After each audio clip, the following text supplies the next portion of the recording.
Hello friends, स्वागत है आप सभी का हाइड्रोकार्बन के लेक्चर नंबर 2 में। यानी कि हम लास्ट लेक्चर में हम अल्केन पढ़ रहे थे जो कि हाइड्रोकार्बन्स का हिस्सा है। देखो हमने जो बेसिक अल्केन्स है up to the methane to icosane मतलब 20 कार्बन तक हमने पढ़े थे लास्ट लेक्चर में। अब हम आगे पढ़ने वाले हैं स्ट्रक्चरल फार्मूला और जो डिफरेंट फार्मूलाज इसमें यूज़ किए जाते हैं वो। तो चलिए देखते हैं alkanes lecture number 2 structural formula.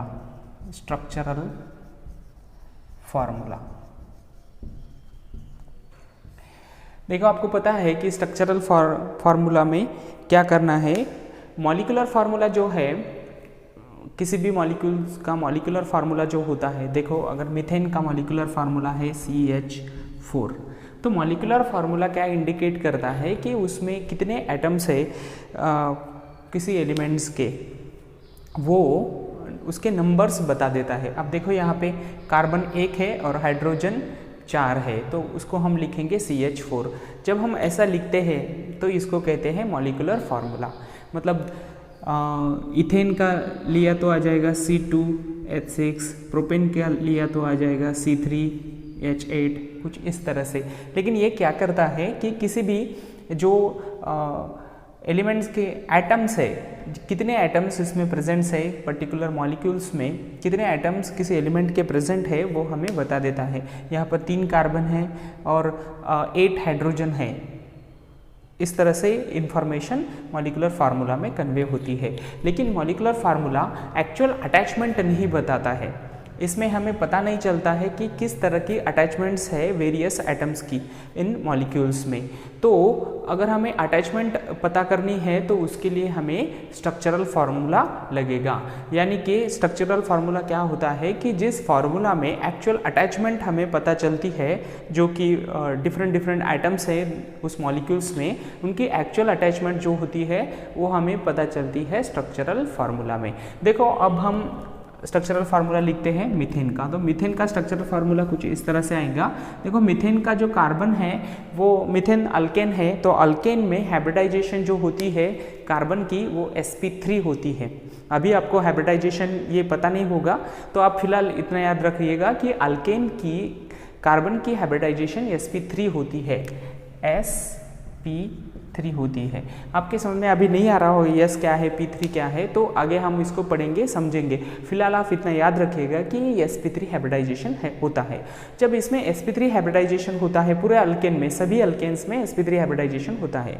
अभी इसमें मीथेन में अल्केन है तो कार्बन sp3 हाइब्रिडाइज है और इसमें जो 4 हाइड्रोजन है वो कुछ इस तरह से अरेंज होंगे कि इसको टेट्राहेड्रल ज्योमेट्री इसकी बनती है।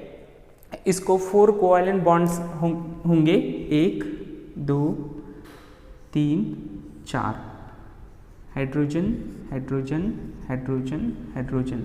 इस तरह की जो ज्योमेट्री आती है उसको हम कहते हैं टेट्राहेड्रल ज्योमेट्री। और इसमें जो 4 कॉर्नर्स है उसके 4 कॉर्नर्स पे 4 हाइड्रोजन होंगे और सेंट्रल में कार्बन होगा। तो देखो कार्बन और 4 हाइड्रोजन CH4 इस तरह से बनेगा। इसमें एक्चुअल अटैचमेंट हमें पता चल रही है किस तरह से अटैचमेंट है। ये जो डैश दिखता है ये कोवैलेंट बॉन्ड को रिप्रेजेंट करता है। तो जो इस तरह का स्ट्रक्चर होता है ये है स्ट्रक्चरल फार्मूला। अब देखो स्ट्रक्चरल फार्मूला जो है वो हम ये टेट्राहेड्रल स्ट्रक्चर इस तरह से ड्रॉ कर सकते हैं। और एक है बॉल एंड स्टिक मॉडल भी हम ले सकते हैं। मतलब पर्टिकुलरली जो एटम्स है इसमें प्रेजेंट्स उनको हम कुछ ऐसे बॉल के स्ट्रक्चर के ऐसे दिखाएंगे, बॉल के जैसे। और मान लीजिए ये कार्बन है, अब ये ऊपर वाला हाइड्रोजन इस तरह से होगा। आपने देखा होगा इस तरह के स्ट्रक्चर आपने देखे होंगे।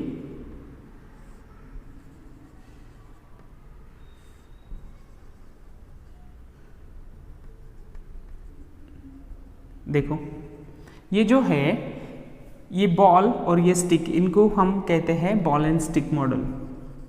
Ball and stick model ball and stick model. तो ये भी स्ट्रक्चरल फार्मूला है, ये भी स्ट्रक्चरल फार्मूला है। बाद में इसको हम डैश स्ट्रक्चर से भी दिखा सकते हैं। सिंपली हम डैश स्ट्रक्चर से कार्बन को इस तरह से दिखाते हैं, 1 2 3 4, 2 3 4। अब देखो यहाँ पर जो बॉन्ड्स दिख रहे हैं वो हमने डैश से दिखाया है, इसको कहते हैं डैश स्ट्रक्चर। कॉमनली हम ऐसे ही स्ट्रक्चर का इस्तेमाल करते हैं क्योंकि हम हमेशा इस तरह की जो इसकी ज्योमेट्रिकल शेप है, मतलब टेट्राहेड्रल है, इस तरह की हम ड्रॉ नहीं कर सकते हर बार, तो सिंपली हम ऐसे ही डैश स्ट्रक्चर को यूज़ कर लेते हैं। देखो इसमें हम लेवी स्ट्रक्चर को भी यूज़ कर सकते हैं। लेवी स्ट्रक्चर किस तरह से ड्रॉ करते हैं आपको पता होगा, 9th में 10th में पढ़ा होगा आपने लेवी स्ट्रक्चर किस तरह से। देखो इसमें जो कार्बन है, कार्बन के 4 इलेक्ट्रॉन्स है, मतलब ये कार्बन 1 2 3 4 कार्बन के इलेक्ट्रॉन्स है, जो कि ये जो एक डैश दिख रहा है ये एक बॉन्ड है और एक बॉन्ड 2 इलेक्ट्रॉन से बनता है, आपको पता है। तो एक इलेक्ट्रॉन इस बॉन्ड में इस कार्बन का है और एक इलेक्ट्रॉन इस हाइड्रोजन का है। तो हम लेविस जो स्ट्रक्चर होता है जिसको हम लेविस इलेक्ट्रॉनिक स्ट्रक्चर कहते हैं, उसमें हम इलेक्ट्रॉन्स ही दिखाते हैं। तो अब ये कार्बन के वैलेंस इलेक्ट्रॉन हो गए। अब हाइड्रोजन के भी इलेक्ट्रॉन्स दिखा सकते हैं। देखो हाइड्रोजन दूसरा, ये तीसरा और ये चौथा। तो हाइड्रोजन के इलेक्ट्रॉन हम क्रॉस फॉर्म में दिखाएंगे। देखो ये 2 मिलके, बाकी ये इलेक्ट्रॉन ही है, से डॉट एयर क्रॉस से इसलिए दिखा रहे हैं क्योंकि ये जो डॉट है उसको हम ऐसे समझ सकते हैं कि ये कार्बन के इलेक्ट्रॉन्स है और जो क्रॉस है ये हाइड्रोजन के इलेक्ट्रॉन्स है। बाकी इनमें कोई फर्क नहीं है, ये इलेक्ट्रॉन ही है। अब ये 2 इलेक्ट्रॉन मिलके एक बॉन्ड बनाएंगे। तो देखो हर एक बॉन्ड के लिए हमने 2 इलेक्ट्रॉन्स यहाँ पर लिखे हैं। एक इलेक्ट्रॉन कार्बन का है, एक इलेक्ट्रॉन हाइड्रोजन का है। इसको हम कहते हैं लेविस इलेक्ट्रॉनिक स्ट्रक्चर और लेविस डॉट स्ट्रक्चर। ये डॉट जो दिखाए हैं वो कार्बन के इलेक्ट्रॉन है, क्रॉस जो दिखाए हैं वो हाइड्रोजन के इलेक्ट्रॉन है। अब किसी को भी डॉट क्रॉस दिखा सकते हैं। तो ये होता है electronic structure, Lewis electronic structure, Lewis electronic structure, ये डैश स्ट्रक्चर, ये बॉल एंड स्टिक मॉडल और ये ज्योमेट्रिकल मॉडल जो कि मीथेन के लिए है, लिया है हमने टेट्राहेड्रल। अब देखो जो मॉलिक्यूल्स होता है, कोई मॉलिक्यूल्स है, अब देखो सपोज यहाँ पर इथेन है, इथेन है, यानी कि ये C2H6। अब C2H6 को हमें इस तरह से दिखाना पड़ेगा डैश स्ट्रक्चर में। देखो C2H6 ये हो गया dash structure of ethane, ethane का डैश स्ट्रक्चर हो गया। अभी जो डैश दिखता है वो डैश है क्या? तो डैश कोवैलेंट बॉन्ड है between the carbon and hydrogen. ये देखो ये कार्बन और हाइड्रोजन के बीच में ये कोवैलेंट बॉन्ड है, तो वो हम जिसको डैश से दिखाते हैं, ठीक है। ये हो गया इथेन का डैश स्ट्रक्चर। लेकिन और एक स्ट्रक्चर है जो जिसे हम यूज कर सकते हैं थोड़ा उसको मतलब आसानी के लिए। अब देखो इसको ड्रॉ करने के लिए भी हमें वक्त लगेगा या फिर हमें बार बार हम इस तरह से नहीं लिख सकते, तो हम क्या कर देते हैं, ये जो बॉन्ड्स है ये बॉन्ड्स के डैश को ओमिट कर देते हैं, इसको लिखते ही नहीं है। कभी कभी पूरे के पूरे निकाल देते हैं, कभी कभी कुछ रख देते हैं। जैसे कि अब यहाँ पर मैंने ऐसा कर दिया, देखो ये C 1 2 3 कितने हैं, CH3 बन गया। ये बीच का बॉन्ड रखता हूँ और फिर से इसको भी मैं CH3 इस तरह से लिखता हूँ। अब देखो ये स्ट्रक्चर में कार्बन और उसको 3 हाइड्रोजन थे, यहाँ पर भी कार्बन और 3 हाइड्रोजन थे।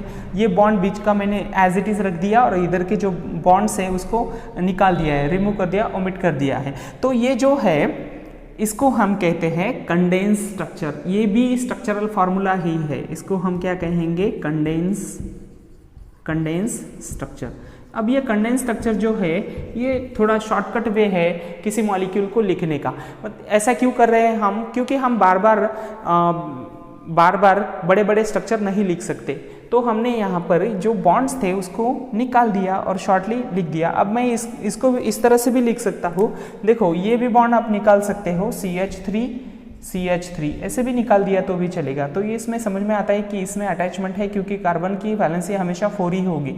तो कभी कभी इस तरह से लिखते हैं, इस तरह से भी लिखते हैं। और अब ये जो लिखा है ये डैश स्ट्रक्चर है, इसमें सब डैश दिख रहे हैं, ये डैश ही है, लेकिन इसमें हमने पूरे के पूरे बॉन्ड्स नहीं दिखाए, इसमें एक ही बॉन्ड दिखाया है, तो इसको कहते हैं कंडेंस स्ट्रक्चर। तो देखो स्ट्रक्चरल फार्मूला कुछ इस तरह से लिखा जाता है कि जिसमें एक्चुअल अटैचमेंट्स जो है एटम्स की वो हमें पता चलती है। अब ये dash structure, ball and stick model, geometrical model जो मैंने टेट्राहेड्रल स्ट्रक्चर निकाला था, ये इसका डैश स्ट्रक्चर है इथेन का। किसी भी आप देखो कार्बन को कितने हाइड्रोजन अटैच है और उसको एक कोवैलेंट बॉन्ड से कनेक्ट कर दो, क्योंकि हाइड्रोजन की वैलेंसी एक ही होती है, तो एक कार्बन से एक हाइड्रोजन इस तरह से होगा। और किसी भी कार्बन को आप जब मॉलिक्यूल में दिखाएंगे तो आप ध्यान रखिएगा कि कार्बन की वैलेंसी कंप्लीट होनी चाहिए, यानी कि कार्बन की वैलेंसी 4 होनी चाहिए। अब आपको अगर मान लीजिए इसको दिखाना है C3H8 को, तो C3H8 को आप कैसे दिखाएंगे, H8 1 2 3 C3 हो गया, बाद में रिमेनिंग वैलेंसी 4 कंप्लीट कर दो हर एक कार्बन की, वहां पे हाइड्रोजन को अटैच कर दो। देखो 3 3 6 और ये 2 8, ये हो गया इसका डैश स्ट्रक्चर, ये हो गया इसका डैश स्ट्रक्चर। आपको कंडेंस स्ट्रक्चर देखना है तो किस तरह से लिखेंगे, देखो पहले वाला कौन सा है CH3, बाद में CH2, लास्ट में CH3, ये हो गया इसका कंडेंस स्ट्रक्चर। ये है प्रोपेन, ये है प्रोपेन। तो इस तरह से स्ट्रक्चरल फार्मूला लिखा जाता है। देखो कभी कभी कुछ इस तरह से स्ट्रक्चर लिखा जाता है कि उसमें हम ना कार्बन को दिखाते हैं ना हाइड्रोजन को दिखाते हैं, सिर्फ लाइंस दिखा देते हैं किसी मॉलिक्यूल्स के लिए, उसको कहते हैं बॉन्ड लाइन फार्मूला। अब देखो किस तरह से लिखेंगे उसको,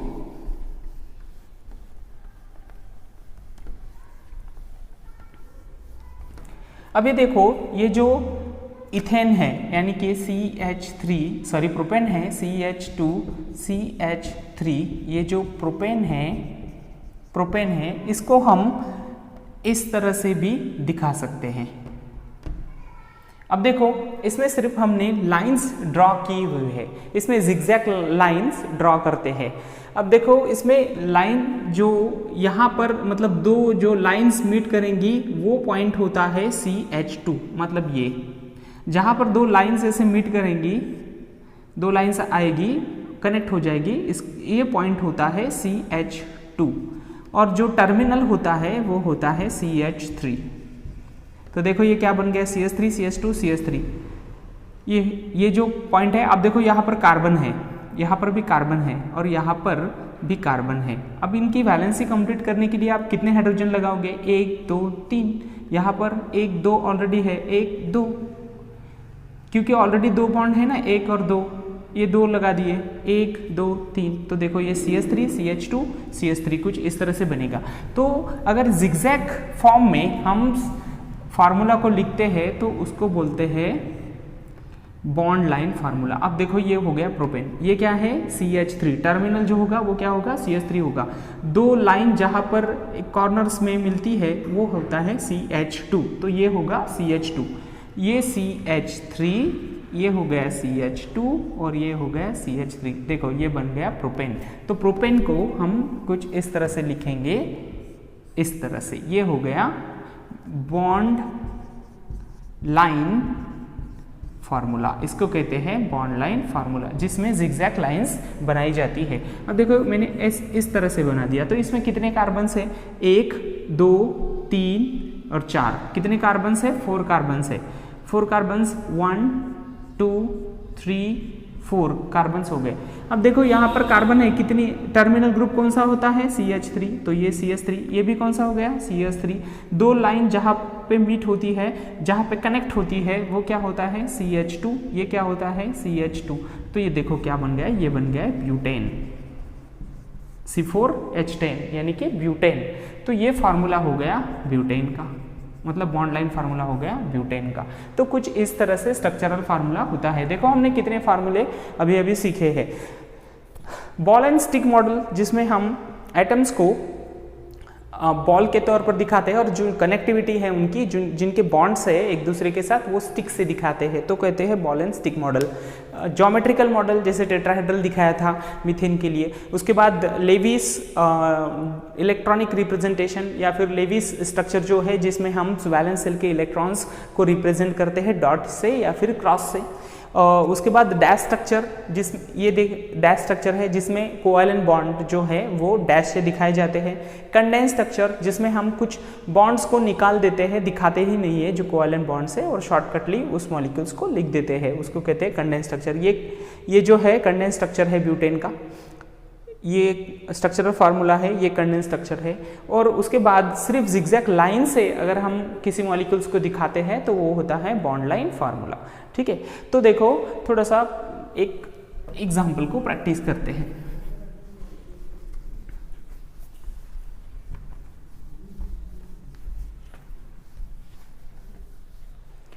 अब देखो, अगर आपको बोल दिया जाए कि हेक्सेन लिखो, देखो हेक्सेन लिखेंगे कुछ इस तरह से। हेक्सेन मीन्स 6 कार्बन, 1 2 3 4 5 और 6, ये हो गया हेक्सेन। अब ये हेक्सेन का कौन सा फार्मूला है? ये स्ट्रक्चरल फार्मूला है, बराबर, ये स्ट्रक्चरल फार्मूला है। अब इसको हम और थोड़ा छोटा कर सकते हैं। देखो मैं लिखता हूँ CH3, लिख दिया। CH2 CH2 CH2 CH2 identical groups कितनी बार है? 4 टाइम्स है। तो आइडेंटिकल ग्रुप्स को हम कुछ इस तरह से लिखेंगे CH2, ये आइडेंटिकल ग्रुप्स है, यहाँ पर इनका सबस्क्रिप्ट लिखेंगे। कितनी बार है ये? 4 बार। तो CH2 4 times, then again CH3। ये हो गया इसका स्ट्रक्चरल फार्मूला, स्ट्रक्चरल फार्मूला। ये हो गया इसका कंडेंस स्ट्रक्चर, ये हो गया इसका कंडेंस स्ट्रक्चर। देखो आइडेंटिकल ग्रुप्स को हम एक साथ लिख के उसका सबस्क्रिप्ट लिख देते हैं। आइडेंटिकल ग्रुप्स कितनी बार है? 1 2 3 4 टाइम्स है। तो यहाँ पर हमने CH2 ग्रुप को 4 टाइम्स लिखा है। Terminal group as it is रखे CH3। ये हो गया कंडेंस स्ट्रक्चर, ये हो गया इसका स्ट्रक्चरल फार्मूला। ठीक है, अब देखो इसका बॉन्ड लाइन फार्मूला बनाना है तो इसमें कितने कार्बन्स है? 1 2 3 4 5 6 कार्बन्स है। तो आप 6 कार्बन्स को जिगजैग लाइन से ऐसे दिखाइए। 1 2 3 4 5, 1 2 3 4 5 6, 1 2 3 4 5 6। देखो ये पॉइंट क्या होगा? CH3, ये पॉइंट क्या होगा? CH2, ये पॉइंट CH2, ये पॉइंट CH2, ये CH2 और ये CH3। तो देखो 1 2 3 4 5 6 ये हो गए इसका bond line formula, bond line formula, bond line formula. तो आया समझ में? बहुत सिंपल है, कोई इसमें डिफिकल्टी नहीं आनी चाहिए। अब थोड़ी सी प्रैक्टिस कर लीजिएगा, आपकी समझ में इजीली आ जाएगा। तो ये होता है स्ट्रक्चरल फार्मूला। स्ट्रक्चरल फार्मूला में हमें एक्चुअल अटैचमेंट पता चलती है, और मॉलिक्यूलर फार्मूला जो होता है उसमें सिर्फ हमें नंबर्स पता चलते हैं कि जो एटम्स उसमें कितने नंबर्स में है। मतलब हमने CH4 का एग्जाम्पल ले लिया तो उसमें कार्बन एक बार है, मतलब एक ही कार्बन है और 4 हाइड्रोजन है। तो इस तरह से और स्ट्रक्चरल फार्मूला में हमें एक्चुअल अटैचमेंट पता चलती है। बाद में जो अल्केन होता है, हर कोई भी अल्केन आप लेंगे, हाइड्रोकार्बन्स में हम सबसे पहले अल्केन ही पढ़ रहे हैं। जो अल्केन्स आप लेंगे उस अल्केन में कार्बन sp3 हाइब्रिडाइज ही होता है। आप फिलहाल इतना याद रखिएगा, कार्बन sp3 हाइब्रिडाइज होता है, और जो भी कार्बन sp3 हाइब्रिडाइज होता है उसकी ज्योमेट्री टेट्राहेड्रल होती है। किस तरह होती है? टेट्राहेड्रल। अभी हमने मीथेन की निकाली थी उसी तरह से होती है, टेट्राहेड्रल होती है। और जब टेट्राहेड्रल ज्योमेट्री होती है तो जो बॉन्ड एंगल्स बनता है कार्बन और हाइड्रोजन के जो बीच में जो बॉन्ड एंगल बनता है वो होता है 109.28 मिनट और 5 डिग्री। 28 मिनट की जगह आप 5 डिग्री भी लिख सकते हैं, 109.5 डिग्री या फिर 109.28 मिनट। ठीक है, तो ये टेट्राहेड्रल एंगल होता है, और ये sp3 हाइब्रिडाइज अगर कार्बन होता है तो उसमें होता है। अब आपको याद रखना है कि अल्केन्स में कार्बन का हाइब्रिडाइजेशन स्टेट sp3 होता है। अब ये sp3 हाइब्रिडाइजेशन क्या होता है ये हम आगे पढ़ेंगे, ठीक है। अब तब आपके समझ में आ जाएगा कि sp3 वो क्या होता है, ठीक है। तो चलो ये था स्ट्रक्चरल फार्मूला, आगे हम देखते हैं क्लासिफिकेशन ऑफ अल्केन।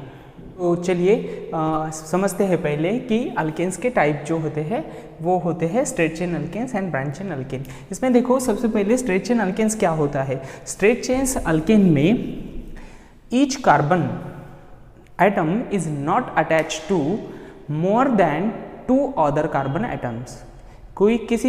आप किसी एक कार्बन को पकड़ लेंगे तो वो ज़्यादा से ज़्यादा 2 कार्बन को किसी और अदर 2 कार्बन को अटैच हो सकता है, 2 से ज़्यादा को अटैच नहीं हो सकता। अब इस एग्जाम्पल को देख लीजिएगा, यहाँ पर ये n ब्यूटेन है, उसको देखो, यहाँ पर ये कार्बन एक कार्बन को अटैच है, डायरेक्टली कितने कार्बन को अटैच है, देखो ये कार्बन डायरेक्टली एक ही कार्बन को अटैच है, ये 2 कार्बन को अटैच है, ये 2 कार्बन को अटैच है और ये 1 कार्बन को अटैच है। मतलब मैक्सिमम 2 कार्बन को अटैच हो सकता है।